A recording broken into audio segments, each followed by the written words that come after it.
I think when people think of Chekhov, they think, oh, it's sad and it's people in period costume, and this is nothing like that. It's incredibly sexy, and he's such a funny satirist, and it's short. It starts at 7 o'clock, it's over at 8:50. It's just me, there's no one else to look at, so I have to apologise for that.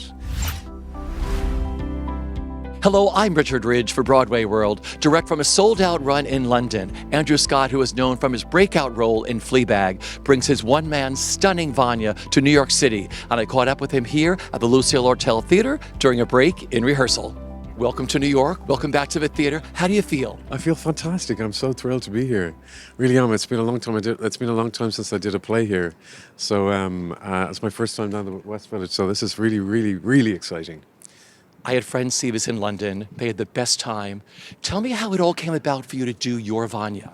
Well, we were sort of working at, we read a sort of more like straight version of the play, and just by sort of happy accident, I ended up, the director and the writer and I sort of were playing all the parts, and it ended up that I had to play opposite myself because we misallocated the parts, and we were like, oh, these characters are much more similar to each other than it seems, and so it's about the fact that we are all sort of a little bit more similar to each other than we may think.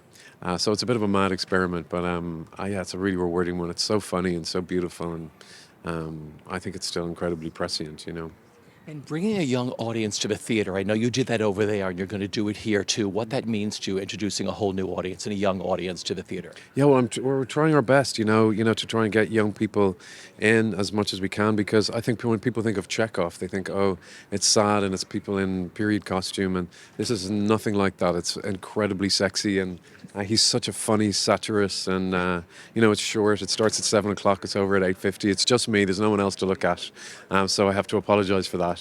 But I think he's really beautiful and such a humanist, and I think we really need a voice like his in these current days. He's got such incredible compassion. You realize he wrote this so long ago, but he could have written this yesterday. Absolutely, absolutely. It's just he just understands human fallibility and vulnerability and strength, and I adore him. I think he's one of the best ever, and that's why I think you can reinterpret his work in so many different ways.